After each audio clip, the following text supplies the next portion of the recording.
So nandito tayo sa may bandang Dungon. Okay, so ewan ko kung kayang akyatin nito kahit yung mga lalakas ang tuhod, pero tutulak ako. Okay, sabi na sa lubong ko, mga naglalaro dito usually mga mga nakamotor, enduro. Okay, maganda naman maglaro dito off-road, tapos ikot daw doon sa kabilang bundok.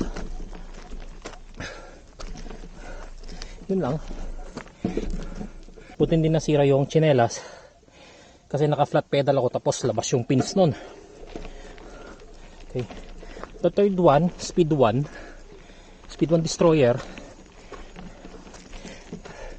ganito rin, tulak rin, pero nung time na yon nag-uulan, so putik, madulas, malambot yung lupa, so hirap umakyat. Although malamig kasi maambon-ambon. Then ngayon gamit ko tong Giant, tulak ulit.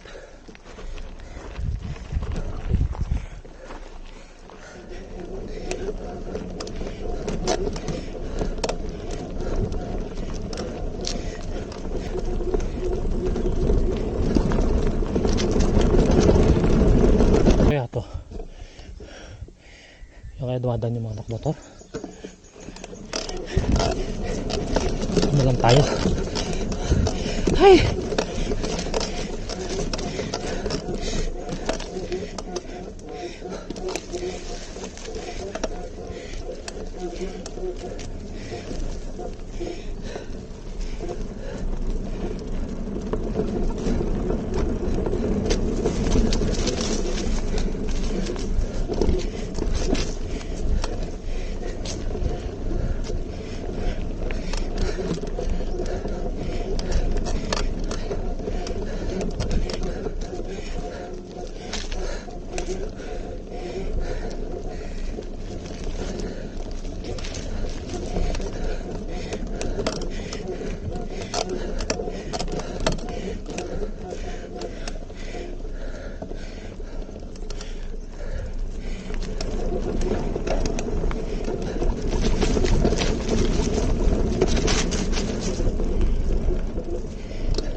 Dead end pala yun.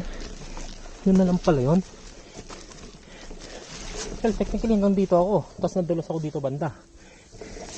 Buti walang video. So try natin yung isang daan kung kanina, kung saan pupunta yun. Noang mayroon din yung maakyat, wala sa to, no? Dead end doon. So try natin itong isang daan na to kung saan ako dadalhin.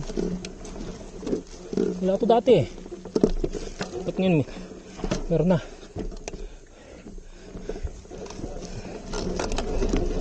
Tignan natin yung dropper ko bumababa.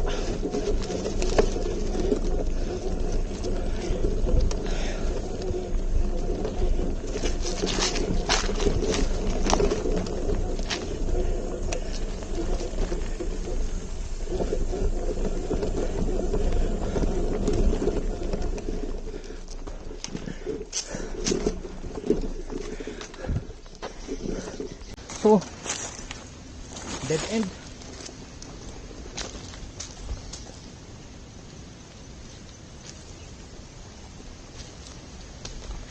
So dead end na. So hanggang dito na lang itong daan. So kabila dead end rin. Din dito dead end. Meron pa akong natitirang ice. Okay, buti na lang hindi yung speed 1 yung gamit ko. Ang ingay ng hubs nun. So imagine mo, ganito katahimik, tapos meron kang maririnig na tunog ng hub sa likod.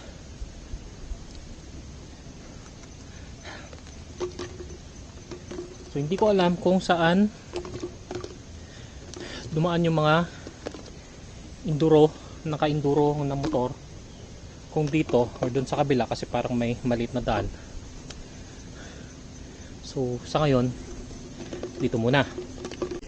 So let's go.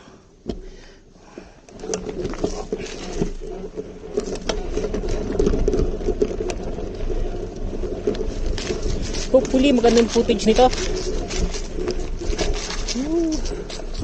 Bundok. Ay, bumawin truck to.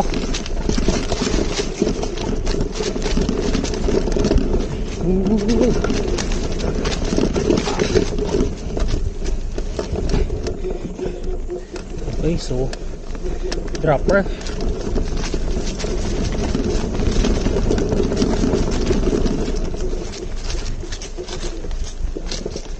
Nandito sila dumaan. Uwah!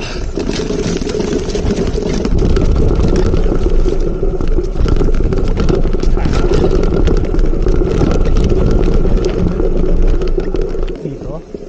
Hindi no. Ang hindi nung patoy cage ko. Ayos na lang kasi laman nito eh. Kaya lagay natin sa likod para hindi nakaka distract. Okay.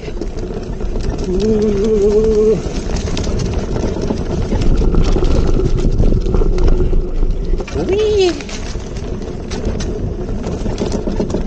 So bangin doon. Ang dropper kasi magpipedal.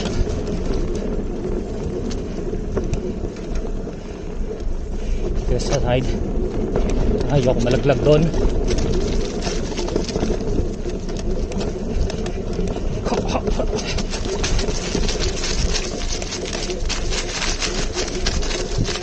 Hopefully makita yung pagmumukha ko. Okay. Okay, so shit, bago ko sumipang dito. Oh shoot.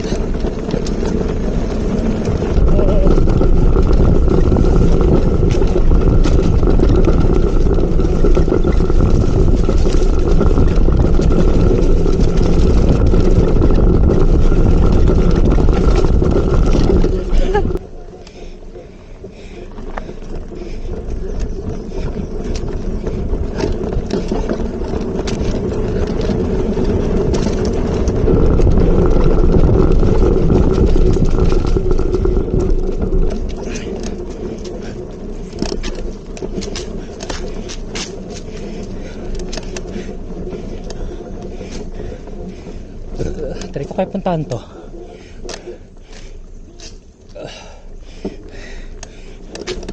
Tingnan ko nga kung ano yung lalabasan.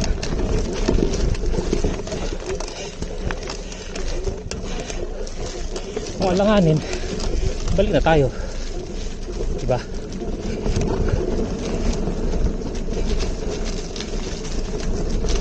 Ang dinadaanan naman ng sasakyan.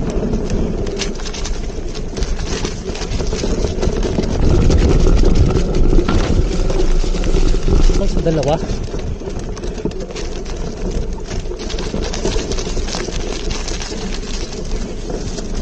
Hopefully may daan dito. This is private property.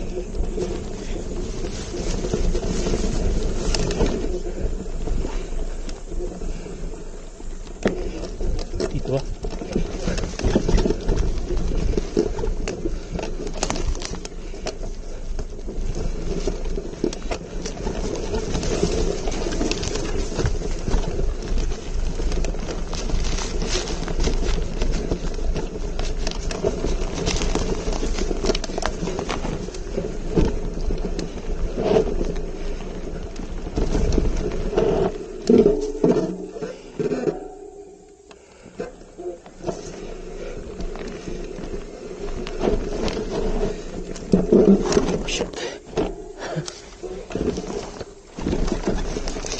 Oh.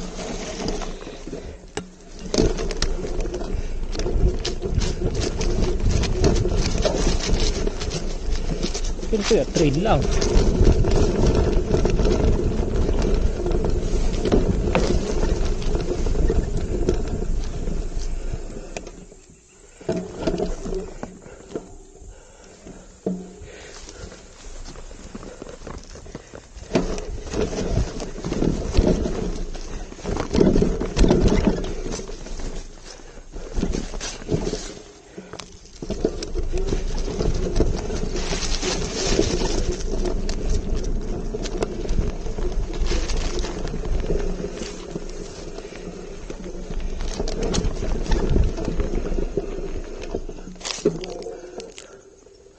Bahay na yun.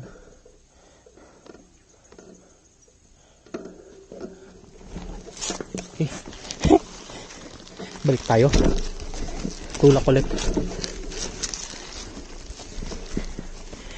Balikan ko na lang to. Mag-explore ako doon. Galing ko nga yung drone ko. Para hindi yun na lang pag scout ko kaysa ganito na. Nagtutulak. Oh, feature. Pero ayoko. Ano? Solo. Tapos titirahin ko yan. Eh kung sumemplang ako, di ba? Balian ako ng buto. Better safe than sorry. Okay. So galing ako sa loob, hindi ko alam kung nakuha ko yung footage kasi nalobat pala yung camera. Okay, so ngayon bababa na. Ay, hirap magtulak. Okay, dropper. Okay, so halos wala naman ng pedal to. Yun nga lang, panay preno.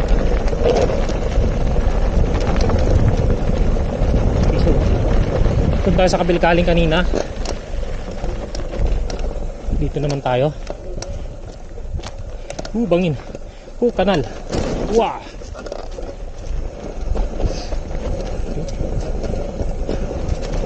So nalay lang ako sa preno kasi yung gulong ko maliit yung knobs.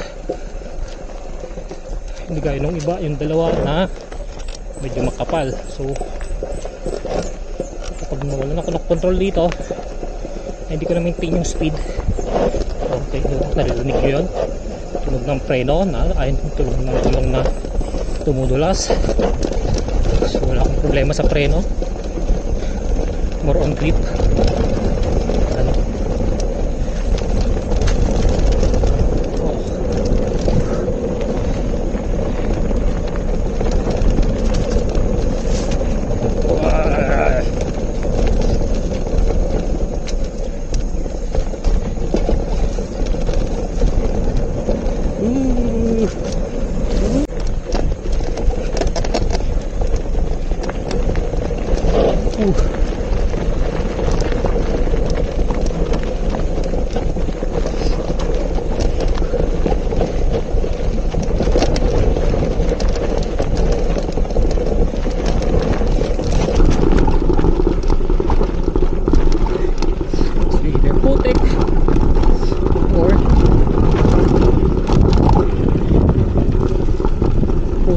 Sand and gravel, putik or buhangin.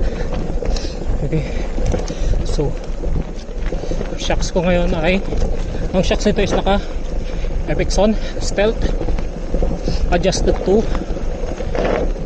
130mm. Okay, so curious lang ako kaya sinagad ko ng 130. Bali 140 sana, pero wag na, 130 na lang. Okay, so aso, wag mo kang habulin. Aso.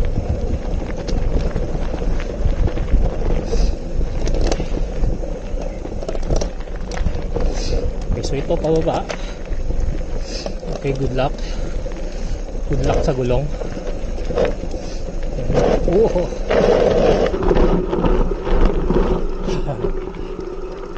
Wow. So, slide na lang. Ito na. Baba ko na lang pa ako. Grabe. Oh, diba? So, kahit gaano kakapit yung preno mo, kung yung gulong mo walang grip sa lupa, slide.